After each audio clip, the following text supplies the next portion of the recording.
امام غزالی رحمۃ اللہ تعالیٰ علیہ فرماتے ہیں جب تو مخلص ہوتا ہے تو اللہ تیرے عمل کو قوت دے دیتا ہے۔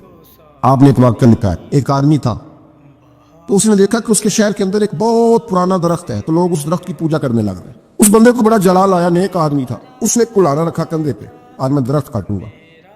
چلا گیا، جب پہنچا نا درخت کاٹنے کے لیے تو اس نے، ابھی وہ چوک میں تھا کہ ایک شخص ملا اسے، اس نے کہا میں نہیں کاٹنے دوں گا۔ کہا تو کون ہے؟ میں تو کاٹوں گا۔ کہا تو نہیں نہ کرتا اس کی پوجا، دنیا کرتی ہے، تجھے کیا لگے؟ معاذ اللہ، یہ بھی وسوسہ ہے نا، تجھے کیا لگے؟ وہ ذرا بحث زیادہ ہوئی تو اس نے وہ سمجھ گیا کہ یہ شیطان ہے مجھے منع کرنے والا۔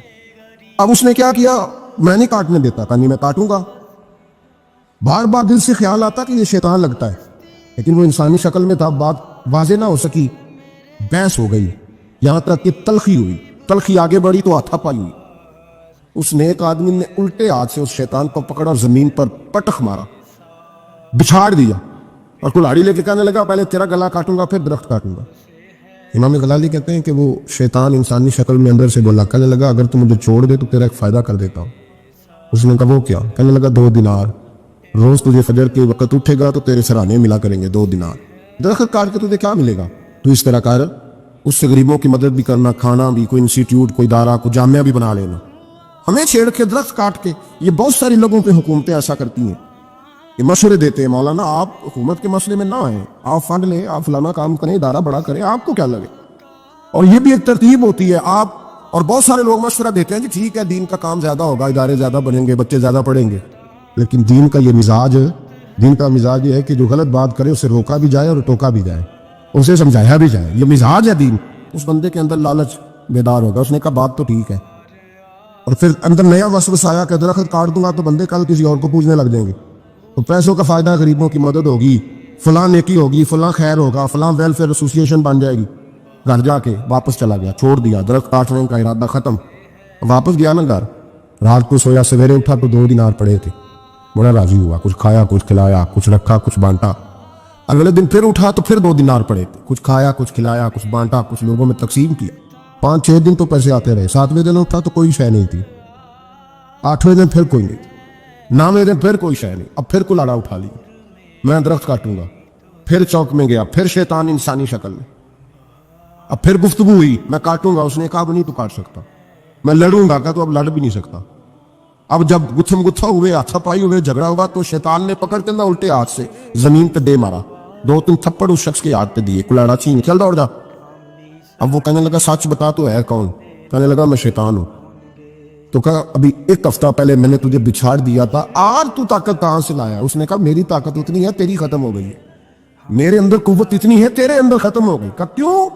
تو شیطان کہنے لگا جب تو 1 ہفتہ پہلے آیا تھا تو رضا الہی کے لیے آیا تھا، آج تو اس لیے آیا ہے، اس لیے آج تو آیا ہے کہ تجھے 2 دینار نہیں ملے، آج تیری جنگ دیناروں کی ہے، آج تیرا رٹا دیناروں کا امت مسلمہ کے ساتھ، اس لیے خدائی طاقتیں معاذ اللہ روٹھ رہی ہیں کہ ان کا رٹا دیناروں کا ہے، ان کا جھگڑا دیناروں کا ہے۔ صحابہ کرام علیہم رضوان کے رٹے دیناروں کے نہیں تھے، وہ دین کے ساتھ مخلص تھے، تو جس میدان میں نعرہ لگاتے تھے اللہ کی مدد ان کے شامل حال ہو جاتی، انہیں کہیں پسپائی نظر۔ میرے جیسے خطیب روزانہ تقریریں کرتے ہیں، سالوں بیت گئے، انقلاب نہیں۔ کیوں؟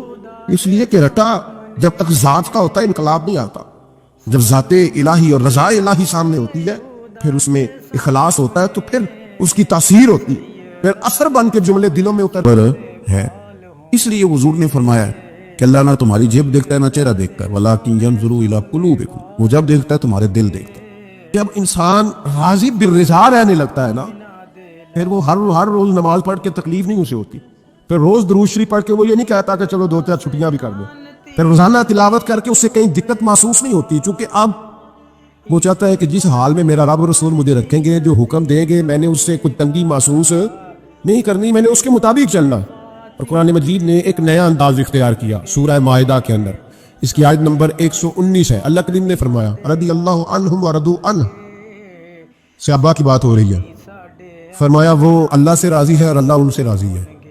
حضرت سیدنا موسیٰ علیہ السلام نے عرض کی کوہ طور پہ جا کے، مولا میری قوم پوچھتی ہے کہ کوئی ایسا کام بتا جو ہم کریں تو ہم سے راضی ہو جائے۔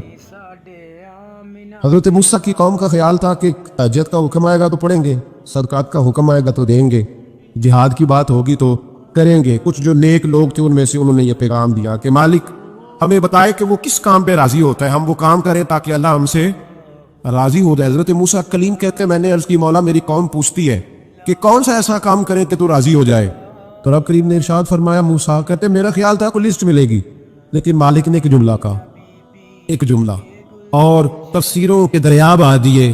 عرش کے مالک نے فرمایا موسیٰ ان سے کہو جا کے کہ وہ مجھ سے راضی ہو جائے، میں ان سے راضی ہو جاؤں گا، مجھ سے راضی ہو جائے۔ بندے اللہ سے راضی یہ نہیں راضی ہوتے۔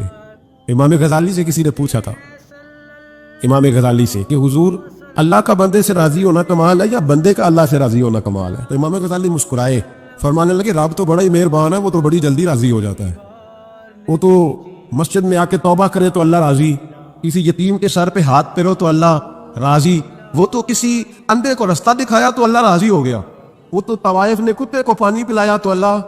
امام صاحب فرمانے لگے یہ بندہ ہے جو اللہ سے راضی نہیں ہوتا، جس کے پاس اولاد نہیں وہ کہتا ہے چلو ایک بیٹی مل جائے تو میں راضی ہوں، بیٹی مل گئی تو کہتا ہے ایک بیٹا بھی ملے تو پھر راضی ہوں، پھر کہتا ہے یہ دونوں اچھی تعلیم حاصل کر لے تو پھر میں راضی ہوں، پھر کہتا ہے یہ بہت زیادہ پیسے کمائے تو پھر میں راضی ہوں۔ بہرحال راضی ہوتا، لیکن جو راضی ہو جاتا ہے نا، اللہ اکبر، جو اللہ سے راضی سکھی بڑا رہتا ہے، سکون میں بڑا رہتا ہے، مطمئن بڑا رہتا ہے، جو سمجھ لیتا ہے نا کہ جو میرے رب نے بہتر سمجھا وہ میرے اللہ نے مجھے۔ میں کبھی کبھی سوچتا ہوں کہ یار حضرت بلال حبشی نے کوئی عہدہ نہیں مانگا ساری زندگی، انہوں نے نہیں کہا مجھے بھی ایک صوبے کا گورنر بناؤ میری بھی خدمات ہے، مجھے بھی وزیر خزانہ بناؤ میرا بھی کچھ بنتا ہے، ایک دفعہ نہیں کہا سیدنا بلال حبشی رضی اللہ تعالیٰ عنہ کہ میری بھی کوئی ڈیوٹی ایسی ہونی چاہیے کہ مجھے چلو سپہ سالار ہی بنا دیا جائے۔ ساری زندگی مسجد میں جھاڑو دیا تو اسی پہ راضی رہے، ساری زندگی محبوب کے مہمانوں کا لنگر پکایا تو اسی پہ راضی رہے، ساری زندگی میرے محبوب علیہ السلام کے بچوں کی نوکری کی تو اسی پہ راضی رہے، راضی بالرضا رہے۔ حدیث پاک سنیے، نبی پاک علیہ السلام نے ایک دن صحابہ سے پوچھا کہ تم کیا سمجھتے ہو، اپنے دل کو جب پوچھتے ہو، دل پہ توجہ کرتے ہو تو کیا جانتے ہو؟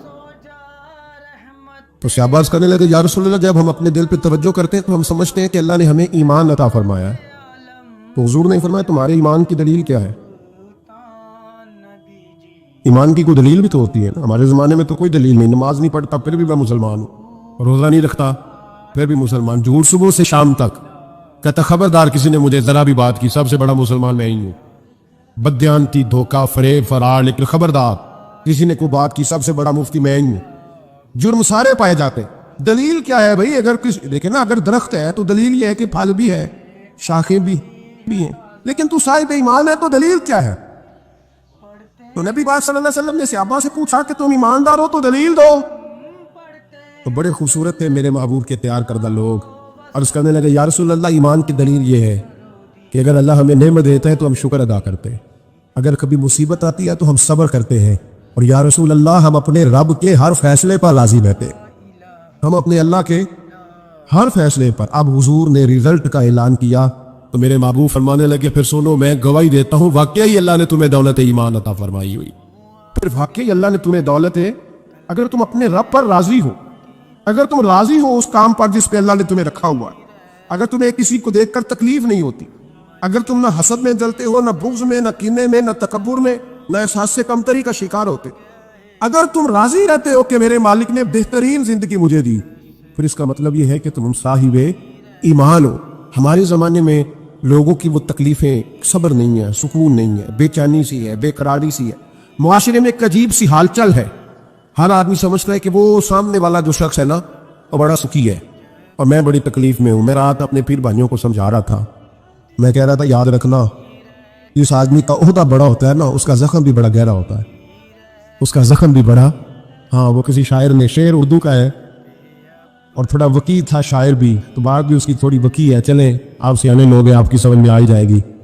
اس نے کہا تھا کہ ہجوم غم میں بھی توہین ضبط غم نہ ہوئی، ہجوم غم میں بھی توہین ضبط غم نہ ہوئی، ہم اس احتیاط سے روئے کہ آنکھ نم نہ ہوئی۔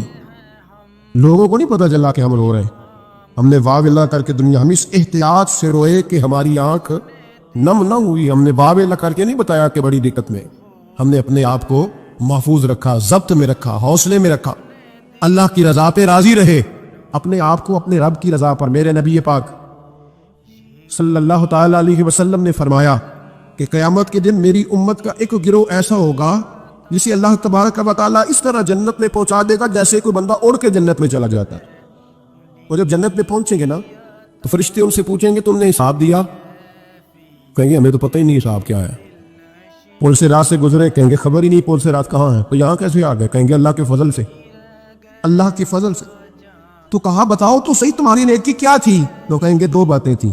ایک تو ہم اللہ کے حلال کو حلال جانتے تھے، رب کے حرام کو حرام جانتے تھے، اور دوسرا یہ تھا کہ ہم اللہ کے ہر فیصلے پہ راضی رہتے تھے. اللہ کے ہر فیصلے پہ تو جو رب کریم کی رضا پہ راضی رہے پھر اسے کسی حساب کتاب کا سامنا نہیں کرنا پڑے گا، پھر اسے پل سے رات کی دشوار گزار گھاٹیوں کا سامنا نہیں کرنا پڑے گا. شرط یہ ہے کہ وہ اللہ کی رضا پہ راضی رہے، وہ اللہ کے فیصلے کو بصیر و چشم مانے، وہ عاجزی اور انکساری کے ساتھ گردن جھکا دے اپنے مالک کے فیصلوں پر، جھکا دے. اللہ نے حضرت ابراہیم کو اولاد نہیں دی، پھر زمانے کے بعد دی، پھر دینے کے بعد کہا کہ جاؤ وادی غیر ذی زرع ان میں چھوڑ کے آؤ. سخت گرمیاں ہو جائے تو لوگ بچوں کو اسکول نہیں بھیجتے، چھٹیوں کا اعلان ہو جاتا ہے. لیکن حضرت ابراہیم چھوڑ آئے بچہ، اور بچہ ایک تو بچہ اللہ تعالیٰ روٹین میں دیتا ہے تو اس کی قدر و منزلت اور ہوتی ہے، اور ایک بندہ بڑی دعاؤں التجا و خواہشات کے بعد لیتا ہے اس کی قدر و منزلت. وہ بچہ جو بڑی دعاؤں کے بعد لیا، کہا چھوڑا ہو، کوئی کھانا نہیں، پانی نہیں، دانا نہیں. حضرت ابراہیم چھوڑ آئے. 13 سال اکٹھے رہنے کی اجازت نہ ملی، اور جب اجازت ملی تو کہا اب چھری اٹھاؤ اور بیٹے کی گردن پہ چلا دو. اب اس کو آسان کام سمجھتے ہیں؟ اتنی تسلیم و رضا، ہر فیصلے پہ راضی ہونا، ہر فیصلے پہ. یہاں ہمارا حال یہ ہے کہ 2 منٹ کے لیے تکلیف آتی ہے تو لوگ واہ ویلا کرتے، شور مچاتے، کفر بولتے. ہر آدمی آپ اس کو ٹٹول کے دیکھے تو کہتا ہے سب سے تکلیف میں ہی ہوں. کس سولی پہ لٹکے ہوئے ہم؟ آخر کون سا معاشرے کا ایسا دکھ ہے جو صرف ہمارے پاس ہی آ گیا؟ ہر آدمی کہتا ہے مجھے نہ چھیڑنا، سب سے زیادہ غمگین میں ہی ہوں. بھائی بتا تو صحیح نا کہ آخر کون سی ایسی چیز ہے جو مالک نے تجھے عطا نہیں فرمائی؟ لیکن ہماری آزمائشیں ہیں، ہمارے جملے ہیں، ہماری گفتگو ہے کہ ان سے شکوہ چھلکتا، ان سے شکایتیں ٹوٹ ٹوٹ کے نیچے گرتی ہیں. ہم یہ سوچتے ہی نہیں کہ ہمیں نہیں پتا ہمارے حق میں بہتر کیا ہے، ہمارے رب کو پتا ہے کہ ہمارے حق میں بہتر کیا ہے. اس لیے لوگ شکایت نہیں کرتے تھے. آج ہر بات پر شکایت ہے، ہر بات پر لوگ شکوہ کرتے ہیں، اور ہر بات پر لوگ اللہ تبارک و تعالیٰ کی بارگاہ ناز کے نافرمان بنتے ہیں. اور پھر سوال کیا؟ یا اللہ تو راضی ہو جا، یا اللہ تو. اور اللہ کیا فرماتے ہیں موسیٰ اپنی قوم سے کہو یہ مجھ سے راضی ہو جائے میں بھی ان سے راضی ہو جاؤں گا. حضرت رابعہ بصری رحمۃ اللہ تعالیٰ علیہ نا طبقہ صوفیاء میں ایک بڑی منفرد حیثیت رکھتی ہے، علیحدہ ایک مقام ہے، اور ان کی زندگی بتاتی ہے کہ اللہ کی معرفت اور رب تبارک و تعالیٰ کا قرب صرف مرد کے لیے خاص نہیں، اگر عورت بھی توجہ کرے تو اللہ اسے بھی خزانے کھول کے عطا فرماتا ہے، اسے بھی اللہ خزانے کھول. حضرت رابعہ بصری اکثر نہ اولیاء اللہ کی مجالس میں جا کے بیٹھتی تھی، بیٹھتی پردے کے اندر تھی لیکن بیٹھا کرتی تھی. جو لوگ اس راستے کے مسافر ہوتے ہیں وہ بات کو سمجھتے ہیں کہ یہ گہرا معاملہ ہوتا ہے. کسی جگہ سے کوئی ایسی چیز ملتی ہے جس کو فوری طور پر طبیعت اور نفس قبول نہیں کرتا، لیکن جو صوفیاء ہوتے ہیں نا، سالکین طریقت معرفت کے راستے کے مسافر، وہ چونکہ مسافر ہوتے ہیں تو انہیں جو بندہ بھی منزل کا راستہ بتاتا ہے وہ اس کی بات غور سے سنتے ہیں، اعتراضات نہیں کرتے، شکوے نہیں کرتے، بن کے نہیں بیٹھ جاتے. ہمارے زمانے میں مسافر نہیں ہیں طریقت کے، ہمارے زمانے میں یہاں مرید کامل ہیں، یہاں پھر پیر ہیں جو مطلق العنان ہے، جن کے سامنے جو سوال ہی نہیں پیدا ہوتا کسی اور کی بھی سنے، ممکن نہیں. حضرت رابعہ بصری بیٹھی تھی. حضرت سفیان ثوری بہت بڑا نام ہے کہ وہ شخصیت ہے کہ جب جایا کرتے تھے تو اولیاء اللہ کھڑے ہو کے ان کا استقبال کرتے. بغداد میں اتنا بڑا درجہ تھا ان کا. حضرت جعفر بن سلیمان بھی بیٹھے تھے، سفیان ثوری بھی بیٹھے. تو حضرت سفیان ثوری دعا مانگنے لگے، جناب رابعہ بصری پردے کے اندر بیٹھی ہوئی تھی، دعا مانگنے لگے، اے اللہ مجھ سے راضی ہو جا، اے اللہ مجھ سے راضی ہو جا، اے اللہ مجھ سے. دیر تک دعا مانگتے رہے تو بی بی صاحبہ مائی صاحبہ اندر سے بول پڑی ناراض ہو کے، کہنے لگی بس کر سفیان، کیا دعا مانگ رہا ہے تو؟ کب سے میں سن رہی ہوں، بس کر. کیا ہوا؟ تو کیوں ناراض ہوتی ہے؟ فرمانے لگی سفیان تو نے ایک بار بھی کہا میں نے برداشت کیا، دوسری بار بھی کہا، بتائیے دعا ٹھیک ہے کہ نہیں ان کی؟ اے اللہ تو مجھ سے راضی ہو جا. اس دعا پہ ناراض ہوگی مائی صاحبہ. کہنے لگی تو نے ایک بار بھی مانگی تو میں چپ رہی، دوسری بار بھی مانگی تو اب تو چپ ہی نہیں کر رہا، بس کر. حضرت سفیان کہنے لگے چل میری صلاح کر دے. تو مائی صاحبہ کہنے لگی تو یہ تو کہہ رہا ہے یا اللہ راضی ہو جا، یا اللہ راضی ہو جا، پہلے تو بتا تو اللہ سے راضی ہے؟ پہلے اپنے نفس پر نظر ڈالنا، تو راضی ہے؟ روز نہیں مانگتا کہ 2 کروڑ چاہیے، 6 کروڑ چاہیے انسان کا نفس؟ روز نہیں کہتا بڑی گاڑی چاہیے, روز نہیں کہتا میرے بھی ٹھاٹ باٹ ہو, میں بھی بڑی گاڑی میں کھڑے ہو کے لوگوں کو ہاتھ لہرا کے لیڈر بنوں, روز نہیں کہتا میرا بھی بڑا نام ہو. پہلے بتا نا تو راضی ہے. حضرت سفیان ثوری نے جب بات سنی تو جھگڑا نہیں کیا, بلکہ اللہ اکبر کہا, چیخ مار کے رونے لگے. کہنے لگے رابعہ تو سچ کہتی ہے, ابھی تو میں اس منظر تک نہیں پہنچا کہ میں رب سے راضی ہو جاؤں تو میں اسے راضی کرنے چلا ہوں, تو سچ کہتی ہے. قریب ہی حضرت جعفر بن سلیمان بیٹھے تھے, وہ بی بی رابعہ کے پاس گئے, کہنے لگے مائی صاحبہ مجھے تو بتا دے آخر بندہ اللہ سے راضی ہوتا کب ہے, یہ منظر شروع کب ہوتی ہے؟ تو آپ فرمانے لگے اس وقت کہ بندے کا جو حال نعمت ملنے پہ ہوتا ہے نا, جب وہی حال اس کا مصیبت آنے پہ ہو تو پھر سمجھو وہ اپنے رب سے راضی ہو گیا. پھر وہ اپنے رب سے, یہاں لوگ راضی نہیں ہیں, نہ شریعت کے حکم پر راضی ہیں معاذ اللہ, نہ دین کے آنے پر راضی ہیں, نہ نفاذ شریعت پر راضی ہیں, نہ لوگ اپنے ہر معاملے میں. دیکھیں نا کبھی کبھی تکلیف ہوتی ہے, کئی دفعہ لوگ بات پوچھنے آتے ہیں تو دل کرتا ہے انہیں ڈانٹ چھڑک دیں گے. طلاق کا مسئلہ پوچھنے کے لیے لوگ عالم کے پاس آ رہے ہیں کہ طلاق کا مسئلہ پوچھنے. سوال یہ ہے کہ تو نے شادی سے پہلے کسی عالم سے رابطہ کیا تھا کہ مجھے بتائے بیوی کے حقوق کیا ہیں, اس کے ساتھ وقت گزارنا ہے, میں نے تو کس طرح کے حقوق میں نے ادا کرنے ہیں, شریعت مجھے کیا حکم کرتی ہے. پوچھا تھا کسی عالم سے؟ دین کی ضرورت پڑی تو دین کے پاس آئے, لیکن دین کو عمل کرنے کے لیے کبھی حاصل ہے, ضرورت پڑی تو آ گئے, حاجت ہوئی تو آ گئے, طبیعت لگی تو آ گئے. میں درجنوں بار کہہ چکا ہوں کہ جب کسی آدمی کے پاس لاکھوں روپیہ ہوتا ہے تو کسی پیر کے پاس نہیں جاتا کہ حضرت صاحب بڑے پیسے ہیں بتائیں شکر کیسے ادا کروں. لیکن جب ذرا دقت آتی ہے, حالات خراب ہوتے ہیں, تو ہر پیر کا دروازہ کھٹکھٹاتا ہے, کہتا کو تعویذ دے دے. تو بتا جب تیرا دین کے ساتھ صرف تکلیف کا رشتہ, تو راضی بالرضا کب ہوگا؟ کب تو راضی ہوگا اپنے رب کے معاملات میں؟ کب تو راضی ہوگا؟ کئی دفعہ طبیعت میں تکلیف ہوتی, وہ حضرت صاحب حالات بڑے خراب ہوئے, پہلے آپ نے تعویذ دیا تھا تو صحیح ہو گیا, پھر خراب ہے میں دوبارہ آ گیا. تو دل کرتا ہے ان سے کہنے سے کہ یار ہمارے ساتھ تمہارا رشتہ خراب حالاتوں کا ہی ہے, کبھی صحیح حالاتوں میں بھی آؤ نا, بڑے خوش حالات میں بھی آؤ کہ اب حالات بڑے اچھے ہیں, ہم حاضر ہیں, کوئی حکم کرے. خدا را راضی بالرضا رہنا سیکھے. انس بن مالک رضی اللہ تعالیٰ عنہ کہتے ہیں 10 سال حضور کی بارگاہ میں رہا, 10 سال, اور 10 سال میں نے حضور کے گھر میں نوکری کی. کہتے ہیں نبی پاک نے کبھی مجھے اف تک نہیں کہا. ہمارا اپنا بچہ جو ہوتا ہے نا بیٹا, اور 10 دنوں میں شاید سینکڑوں دفعہ سن لے یہ کیا کیا ہے وہ کیا, کہتے 10 سال حضور نے مجھے, کہتے میں نے ایک دن بڑا نقصان کر دیا, کوئی بڑی چیز مجھ سے ٹوٹ گئی, بڑا نقصان ہو گیا. تو فرماتے ہیں کہ نبی پاک صلی اللہ علیہ وسلم کی ایک زوجہ محترمہ مجھ پر جلال کرنے لگی, اور ان کا جلال بالکل بجا تھا, ان کا غصہ بالکل ٹھیک تھا, اس لیے کہ میں نے واقعی بڑا نقصان کیا تھا. کہتے ہیں وہ جب جلال کرنے لگی نا تو محبوب تشریف لائے. کیا ہوا؟ کہ یا رسول اللہ یہ دیکھیں اس نے کتنی بڑی چیز توڑ دی. تو کہتے ہیں میرا خیال تھا کہ یہاں سے بھی مجھے ڈانٹ پڑنی ہے اور پڑھنی چاہیے بھی, اس لیے کہ میں نے آج بڑا نقصان کیا ہے. لیکن کہتے ہیں محبوب میرے قریب آئے اور میرے کندھے پہ ہاتھ رکھا. زوجہ جلال میں تھی تو محبوب نے کیا خوبصورت جملہ کہا, ساری سوچ ہی بدلتی. فرمانے لگے اس کو نہ ڈانٹ, اس چیز کا ٹوٹنا میرے رب کی رضا تھی تو چیز ٹوٹ گئی ہے, یہ میرے رب کی رضا تھی تو یہ چیز اب یہ غریب ہے, اس کا دل نہ توڑ, وہ ٹوٹ گیا, وہ جو ہونا تھا سو ہو گیا, اب چھوڑ, یہ میرے اللہ کی اس چیز کا اتنا دیر رہنا ہی ہمارے حق میں بہتر تھا, تو ٹوٹ گئی تو ختم. کہتے بڑا جلال تھا محبوب کی زوجہ کو, لیکن انہوں نے جب بات سنی تو پھر مصطفیٰ کریم کا گھرانہ, پھر حضور کی ازواج پاک, مومنوں کی مائیں, کہتے ہیں اسی وقت وہ بیٹھیں اور انہوں نے میری طرف بڑی شفقت کی نظروں سے دیکھا, اور ان کے غصے کو میں نے پیار میں بدلتے دیکھا. بھائی یاد رکھو اللہ کی رضا, پھر اس وقت 2-4 لاکھ کے لیے لوگوں کو ہارٹ اٹیک نہیں ہوتا, پھر 20-25 ہزار کے لیے بلڈ پریشر اپ ڈاؤن نہیں ہوتا جب بندہ اللہ کی رضا پہ راضی رہنے لگتا. پھر چھوٹی چھوٹی باتیں اس کے لیے سہانے روح نہیں بنتی, پھر ذرا ذرا سی بات اسے تکلیف نہیں دیتی. جب وہ اللہ تعالیٰ کی رضا پر راضی ہونے کا عادی ہو جاتا ہے تو پھر یہ چیزیں اس کے لیے باعث آزمائش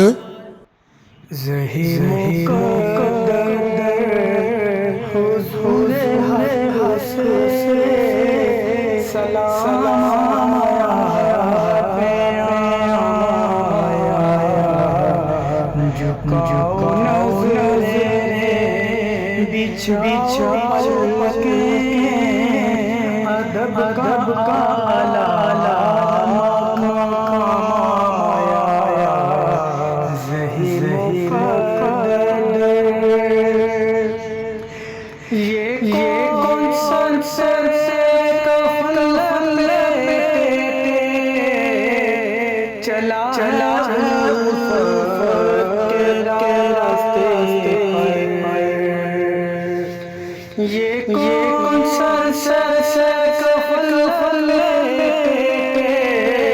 چلا ہے کے راستے پر فرشتے